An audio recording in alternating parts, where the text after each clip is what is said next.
Gerçeği Bulu bu hafta sizinle buluşturan Taft Cafe. Yüzlerce yıl boyunca ülkemizin en yüksek dağı olan Ağrı Dağı sadece Türkiye'deki değil, esrarengiz hikayeleri ve heybetli manzarası ile İran ve Ermenistan'da yaşayan halkların bile hikayelerinde kendine yer etmiştir. Onun sırlarını keşfetmek için yola çıkıp dönmeyen gezginler, sislerin içinde yok olan çobanlar ve dağda yattığına inanılan dinler tarihinin en kadim ve en gizemli kalıntısı. Kulağa yöresel mitler gibi gelse de 1959'da yaşanan olaylardan sonra her şey bambaşka bir yöne doğru gitmeye başladı. Çünkü bir keşif aracının çektiği görüntüler, CIA'nin ülkemiz topraklarında yürüteceği yıllar sürecek bir operasyona ve kutsal denilen kitaplarda ve mitlerde geçen o kadim geminin, yani Nuh'un gemisinin sırlarını ilk olarak ele geçirmek için yapılan bir yarışa dönüşecekti. Gerçeği Bul'a hoş geldiniz.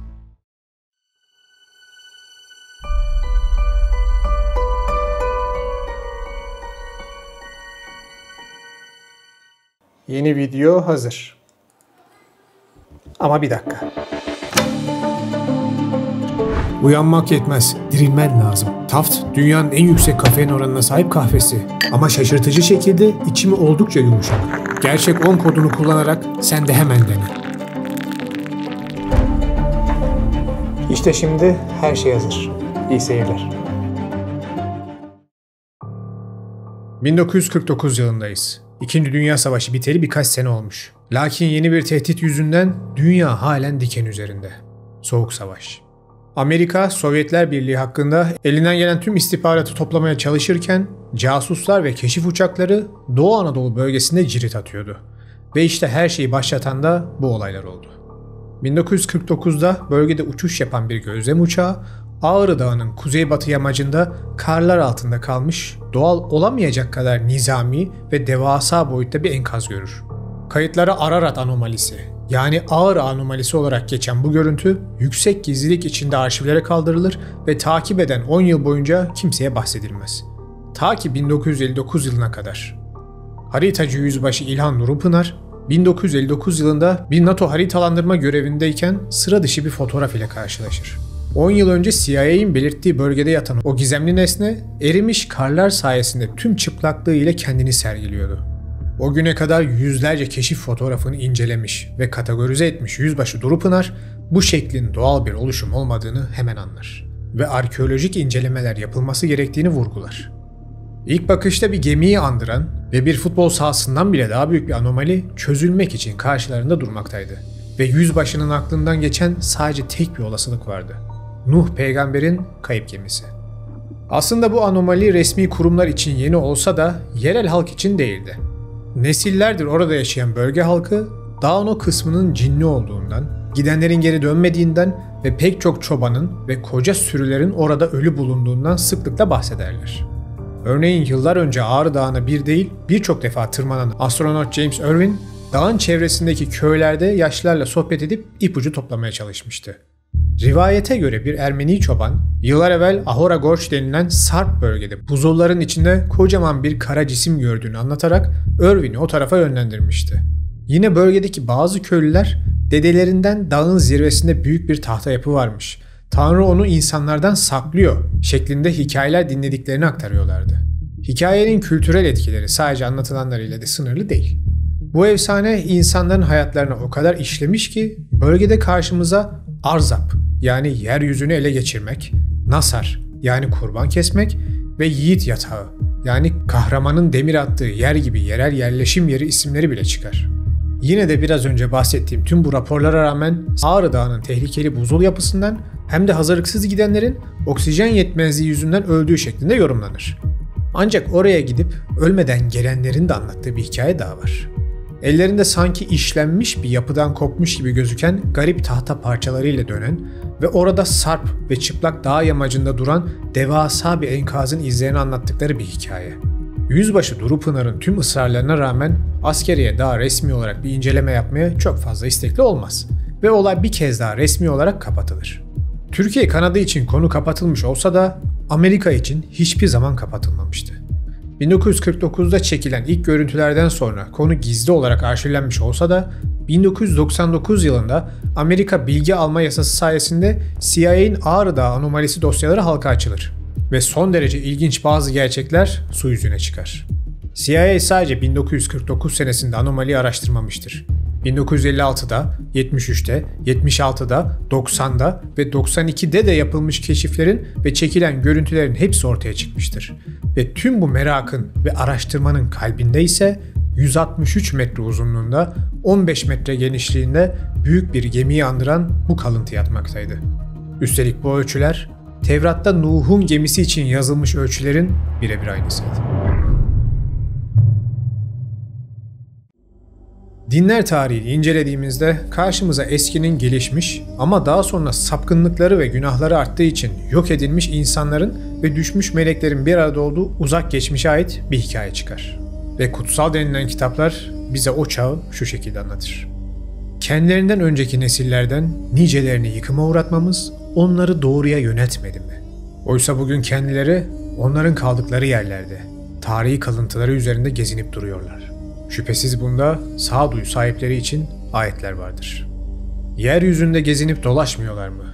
Böylece kendilerinden öncekilerin nasıl bir sona uğradıklarını görsünler. Onlar güç bakımından kendilerinden daha üstün idiler. Toprağı alt üst etmişlerdi ve onu kendilerinin imar ettiğinden daha çok imar etmişlerdi. Elçileri de onlara açık delillerle gelmişti. Demek ki Allah onlara zulmetmiyordu. Ancak onlar kendi nefislerine zulmediyorlardı. O zamanın kahramanları, adları anılan dev varlıklar, nefilimler vardı.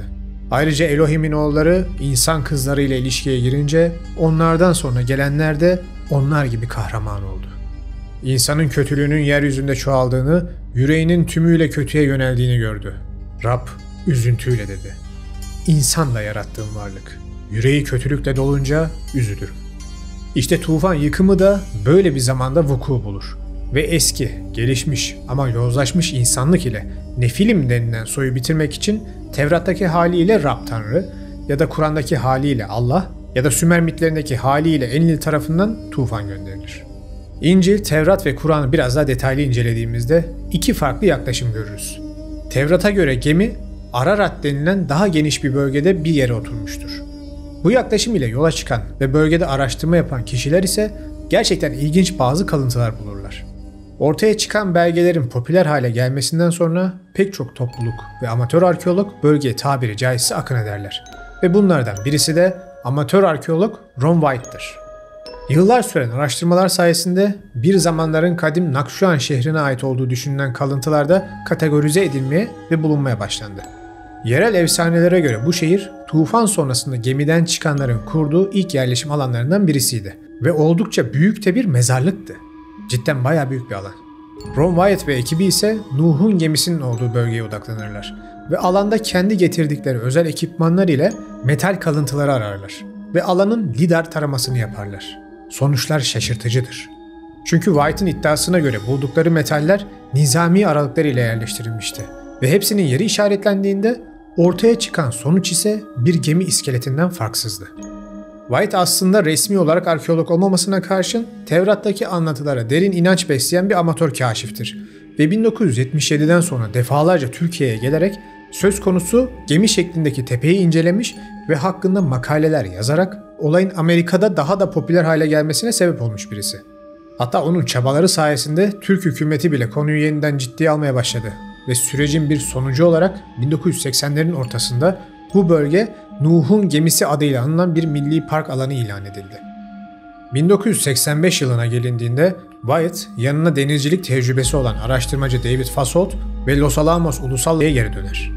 Ekibin amacı yıllar önce yaptıkları ve tam sonuç elde edemedikleri yüzey araştırmasını bu kez modern teknolojinin imkanlarıyla derinlemesine yapmak ve eğer orada gömülü bir gemi varsa izini sürmekti. Wyatt ve ekibi bölgeye yerdeki yapıyı tarayacak jeofizik cihazlar da getirdiler. Özellikle Ground Penetrating Radar, GPR adı verilen jeoradar cihazıyla toprağın birkaç metre altını taramaya başladılar. Ayrıca ekibin elinde bir de metal dedektörü, frekans jeneratörü vardı. Bunu belirli metallere, örneğin demire ayarlı şekilde kullanarak formasyon içinde düzenli metalik nesneler olup olmadığını tespit etmeye çalıştılar. Çalışmalar kısa sürede şaşırtıcı sonuçlar vermeye başladı. Jeoradar taramaları tepenin altında düzensiz değil de düzenli aralıklarla tekrarlanan yapısal şekiller olduğunu işaret ediyordu. Ekip yamacın doğal tabakalarında düzenli aralıklı boşluklar ve hatlar saptadıklarını duyurdu. Ayrıca metal aramalarında alınan sinyalleri GPS ile işaretleyip noktaları birleştirdiklerinde ortaya çıkan desen bir geminin kaburga kirişlerine benzetildi.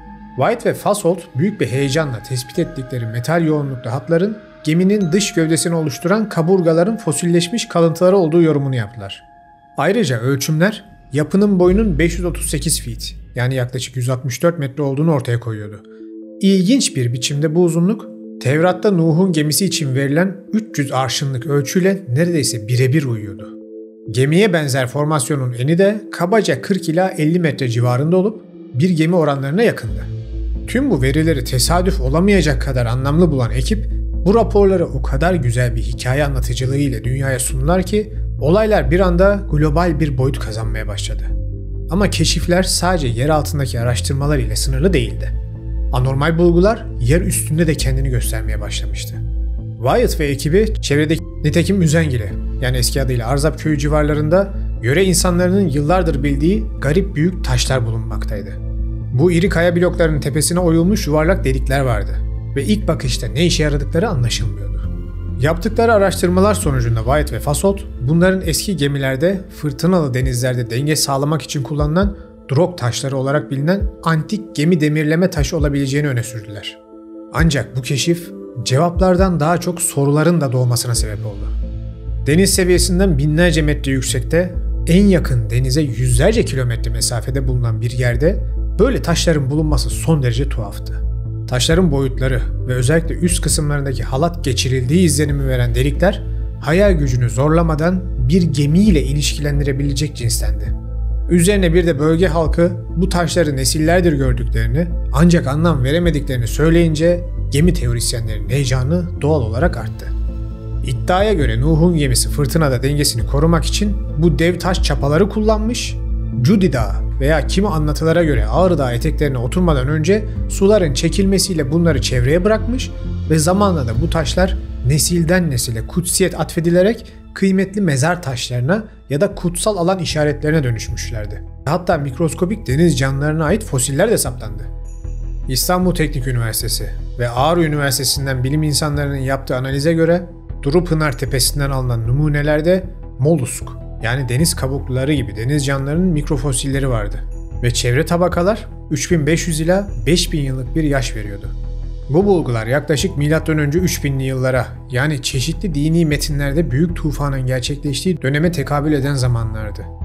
Araştırmacılar Ağrı Dağı'nın güney eteklerinde bu kadar yüksekte deniz canlılarına dair izler bulunmasını binlerce yıl önce burada gerçekten büyük bir su taşkını yaşandığına dair bir kanıt olarak değerlendirdiler. Ve konu ile ilgili bir anda yazılan kitaplar, çekilen belgeseller derken artık dünyanın aklına tek bir düşünce gelmeye başladı. Sonunda milyarlarca insanın inandığı inançların en büyük sembolik nişanelerinden birisi bulunmuştu. Ancak her ne kadar bu iddia gerçekmiş gibi dünyaya sunulsa da araştırmacıların ve amatör arkeologların atladıkları çok önemli bir noktada vardı. Derinlemesine bilimsel analiz.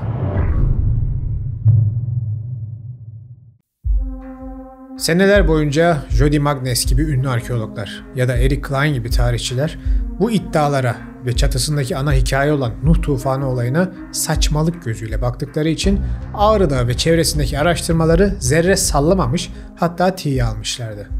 Bu benim size yıllardır dediğim akademik boş ego işte. Hatta Jody Magnes hiçbir saygın arkeolog böyle bir şey aramak için dağa çıkmaz. Arkeoloji efsane peşinde koşmak değildir bile demiştir. Kimileri bu yaklaşımı rasyonel bulabilir. Ama konu tarih ve arkeoloji olunca o merak, o efsanelerin gerçeklik paylarını aramak gibi dürtülerini kaybetmiş ünlü arkeologların birer otorite olduğunu görmek üzücü.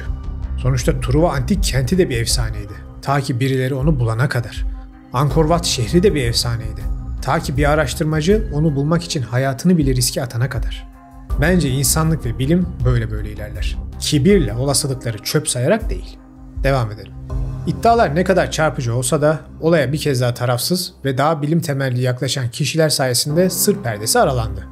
Aralarında jeolog Dr. Lawrence Collins, Ian Plimer gibi isimlerin bulunduğu ekiplerin yaptığı kapsamlı araştırmalar sonucunda karşımıza bazı gerçekler daha net çıkmaya başladı ve sis perdeleri dağıldı. Jeolog Dr. Collins'in makalesinde amatör arkeolog Ron White'ın iddialarında geçen gemiye ait nizami demir parçaları bulunduğu iddiasının aslında senklinalin katmanları içinde bulunan demir zengini limonit ve manyetitin birikimleri olduğu ortaya çıktı. Petrifiye olmuş ve gemiye ait olarak lanse edilen ahşap parçalarının gerçekte bölgedeki metamorfik kayalardan peridotit parçaları olduğu ortaya çıktı. Bu kaya parçalarının üst kısımlarında odunsu desenler oluşmuştu ve bu ilk bakışta fosilleşmiş tahta parçaları olarak Ron White tarafından halka hatalı şekilde lanse edilmişti. Gelelim kutsal mezar taşları olarak bilinen ve geminin dengeleyicileri olduğu iddia edilen Drog taşlarına.